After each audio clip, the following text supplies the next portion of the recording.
ما و شما در یک محفل سنتی اشتراک داریم. اصلا ولیمه، محفل ولیمه توی ازدواج فرزند این محفل سنتی است. پیغمبر خدا صلی الله علیه و سلم تاکید کرده است اولین ولو بشاه، اگر هیچ رنگی نداشته باشی همین یک گوسپند بکشو ولیمه فرزند انجام بده. الحمدلله اهل این خاندان امروز با سنت دستور پیامبر صلی الله علیه و سلم این محفل معرکه را برگزار کرده است. خوشا به حال شد، خداوند برکت شد و پروردگار خواهرچه ما را بخت اقبال بده. اگر سنت پیامبر صلی الله علیه و سلم این است که وقتی که فرزند غسل میکنیم نصیحتش کنیم، حتما نصیحت کنیم بچه‌ها. باور کنید همین وقتای اخیر مردم دیگه همین محفل نکاح میشه و وقتی ازدواج فرزندان میشه در تشویش تردد میغلطن. همین پرابلم ها زمانی پیش اندک بود، بسیار کم بود، ولی به حد زیاد شده است. اکثر زندگی ها را میبینه که هم در سال اول علاقه پوش میکنه. علتش چیه؟ متاسفانه از همین سنت پیامبر صلی الله علیه و سلم دور ماندن این امت، متاسفانه از پند نصیحت غافل فارغ ماندن پسرها و دخترها است. نمیدونن حق حقوقی را که خداوند در ذمه شو گذاشته است، حق حقوقی را که پیغمبر بیان کرده است متاسفانه رعایت نمیکنه، در حق همدیگر ظلم میکنه. اگر به خدا قسم با سنت پیامبر صلی الله علیه و سلم همین جوان و دختر زندگی کنند، یقین است که انشالله زندگیشو زندگی شیرین و گوارا میگذره. یقین است که انشالله خدای تعالی فرزندای خوب و صالح براشون نصیب و روزی میگردونه. سبحان الله. مرد بود با نام معاویه ابن حیده قشیری نزد پیغمبر خدا صلی الله علیه و سلم اومد، گفت یا رسول الله ما تقول فی نسائنا، ای حبیبی الله گفت در حق همین زنهای ما چی میگوی؟ اگه این معاویه تازه مسلمان بود، نو اسلام قبول کرده است. در زمان جاهلیت این زن اصلا یک کالا بود، یک تور بود، هیچ قدر نداشت، هیچ حق نداشت. گفت همین زنکو یکون حق دارن در ذمه ما؟ حضرت گفت بله، اطعموهن مما تاکلون، چیزی که میخوره برای زن و برای خانواده‌تون هم آماده میکنه.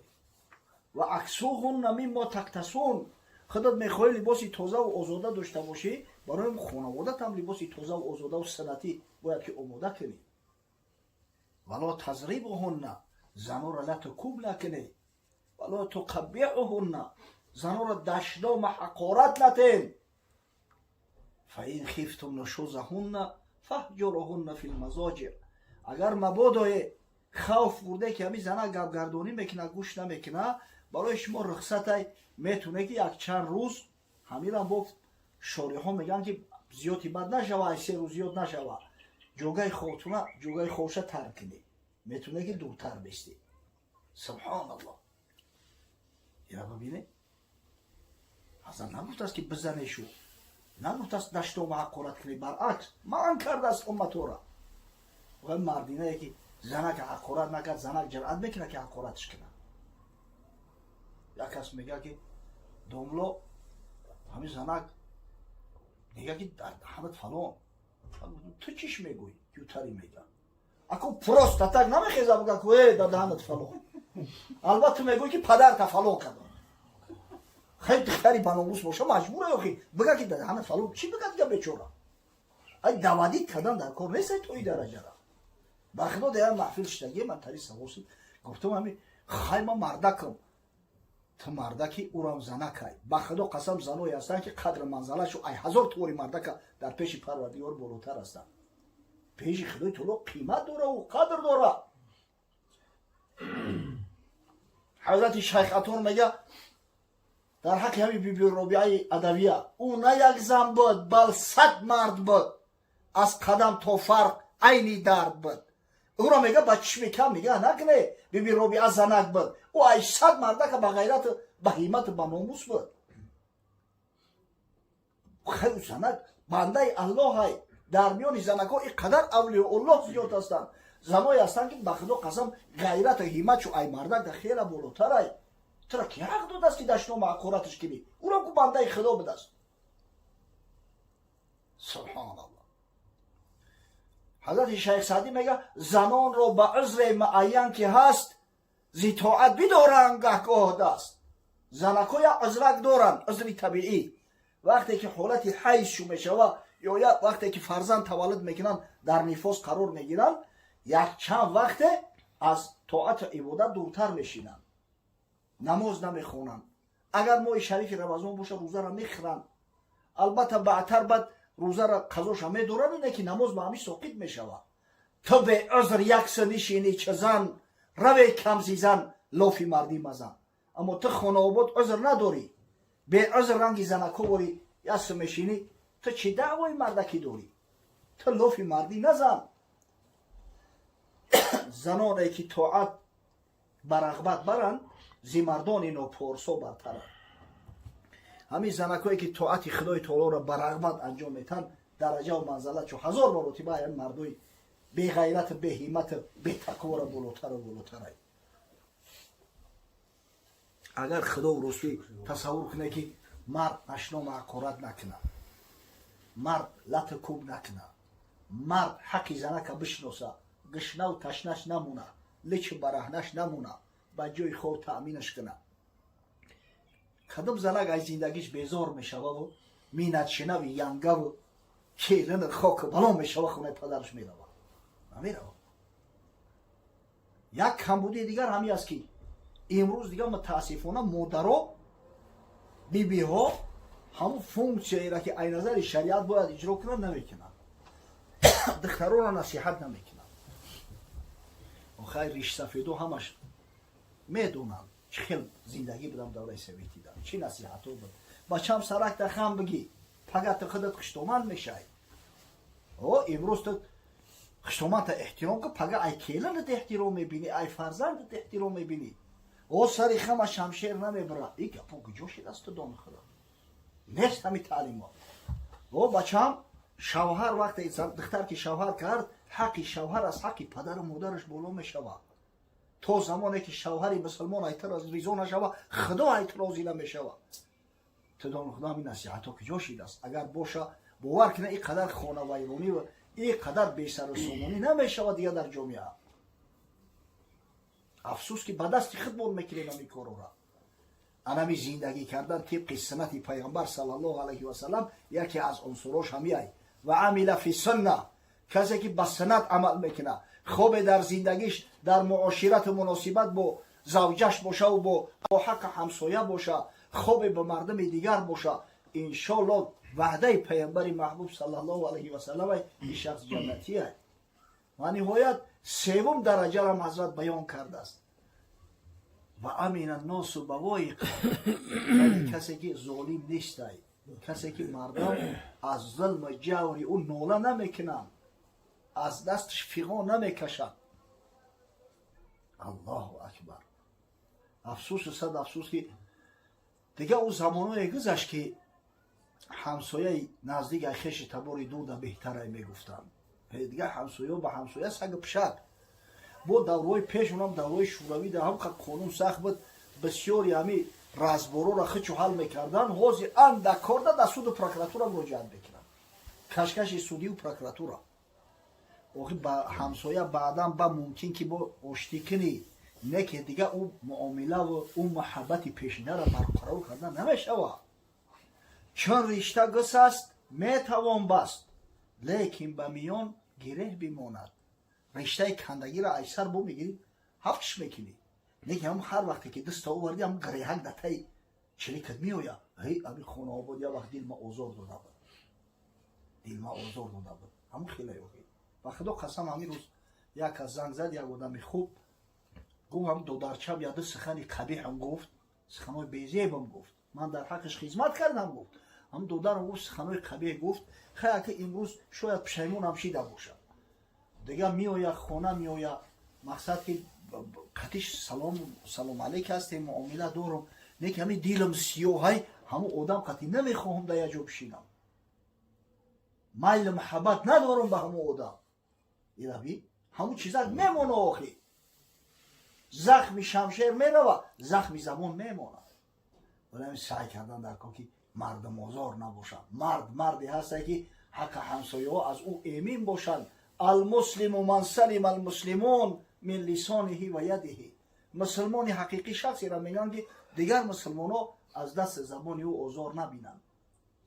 و امین الناس بوایق، مردک خوب باشه، صالح باشه، خدا ترس باشه، سعی کنه که به مردم زیان و ضررش نرسه، آخه انشالله این آدم جنتی است. در حق یک حیوان وقت شخص خیر نیکی و احسان میکنه، خداوند همین را با رحمتش گرفتار میکنه، همین را فراموش نمیکنه، همین کارش چه برسه به یک انسان که یک انسان دستگیری کرده. حدیث امام بخاری است، حضرت عبدالله ابن عمر روایت میکنه که رسول گرامی صلی الله علیه و سلم فرمود المسلم و اخو المسلم، مسلمان برادر مسلمان است، لا یظلمه ولا یسلمه. مادام که برادر شای در حق یارم برادر اسلامیش ظلم نمیکنه. ولا یسلمه ای لا یترکه مع من یعاذه من اعدائه، حتی اگر بینه که به هم برادر مسلمانش یگان زیان و ضرر رسیده است، دشمنو آزارش داده است، به خاطر هم برادر میخیزه در پهلوش میسته، نمیگذاره که دیگرها آزارش بتن. انا ایره اسلام و مسلمانی میگن. من کان فی حاجت اخیه کان الله تعالی فی حاجته. کسی یک حاجت برادر مسلمانی خودش میبره در حالت تنگی و مشکلی، خداوند بزرگ میگه حاجتای ایره روا میکنه. خدای کارساز، حاجت برار. و من فرج عن مسلم کربتا فرج الله عنه کربتا من کربات یوم القیامه. کسی یک غم و مصیبتی برادر را به خرسندی مبدل میگردونه، یک برادر را کمک میکنه، دستگیری میکنه، خداوند فردا روز قیامت انم غم و مصیبت های روز قیامت چه به خشی و به خرسندی مبدل میکنه، دوزخش به جنت مبدل میکنه. و من ستر مسلما ستره الله تعالی. کسی یک مسلمان را ستر میکنه، شاید جستجوش میکنه، پنهانش میکنه، عیبکاش آشکار نمیکنه، خدای تعالی میگه فردا روز قیامت گناههای بنده را ستر میکنه. الله اکبر. این بچه همین رسوگی و روسیاییش داشت که همسایه ای همسایه میترسه که این خونه سوخته بزای، ملا ای ملا میترسه که این خونه سوخته بزای، حاجی ای حاجی میترسه که این خونه سوخته بزای. دیگه اعتماد نمونده است، باوری نمونده است. و همین جور و ظلم نیست. ای چی ای خشوع به حال کسی که در وقت زنده بودنش هم کسی را در پیشش گفتی بگه خدا نگهبانش باشه، مردی خدا ای، مردی مسلمان ای. ولی هم بهادر یک عجیب سخنی گفت مسلمانم، همه آدم مسلمان بود. خیلی گفت به خدا قسم، یعنی آدمی با انصاف بود، آدمی خدا ترس بود، آدمی بود که حق دیگران را چشم علا نمیکرد، آدمی بود که سعی میکرد ظلم زیانش به دیگران نرسه. و بعد اگر مرده باشم میگن خدا رحمتش کنه که هم مردک بود. حقیقتا هیگید بدست مردک بدست. اما کسی هر صفاتو را داشته باشه، بشارت پیامبر صلی الله علیه و سلم است، داخل جنت میگرده. سبحان الله. ببینید حضرت رسول الله صلی الله علیه و سلم پیغمبر خدا، جامعه علوم ظاهر و باطن، وقتی صحابی گفت که یا رسول الله این هذا اليوم فی الناس لکثیر، این کار مشکل نبوده است، همه این کار میتونن، امروز در بین جامعه زیاد این کار دیده میشود. حضرت گفت فسیکون فی قرون بعدی، این در قرن عصرهای بعدی من میشود. شاید همین قرن عصرهای ما را در نظر داشته باشد.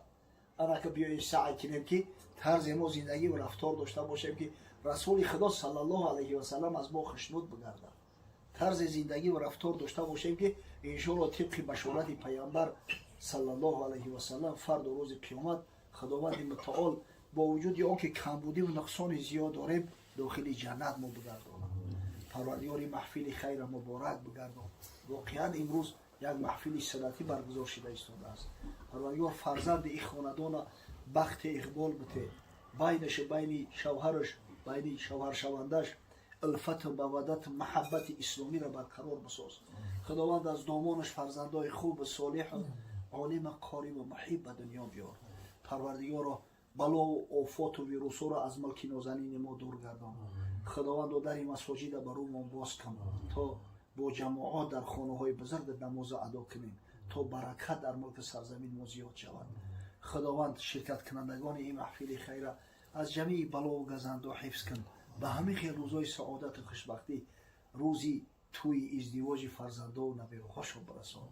ربنا آتینا فی الدنیا حسنه و فی الاخرة حسنه و قنا عذاب النار. آمین یا رب. از شفاعت آن حضرت صلی الله علیه و سلم برخوردار و بونصیب گردان. بعدا برسون به ارواح جمیع مؤمنین و مؤمنات، مسلمین و مسلمات، جمیع روح ارواحی که از صاحبای طعام، از شرکت کنندگان این محفل خیر امید دعا دارند. خاصتا به ارواح گذشته های بابای حاجی پروردگار رو رحمت و مغفرت شان کن. انشالله در عالم برزخ روحشان از اعمال نیکی فرزنده و نبیرها شاد و مسرور است. زیرا هر عملی که فرزند انسان میکند در عالم برزخ نزد خویش اقرباش اعلان میگردد. اگر عملی خیر و نیک باشد بسیار بالیده و بسیار خوشحال می شود. خدا کنه که همیشه ارواح گذشته هامو که امید دعا دارند از ما، از عملهای ما، از رفتار و کردار و زندگی ما، روحشان در عالم برزخ بالیده باشد.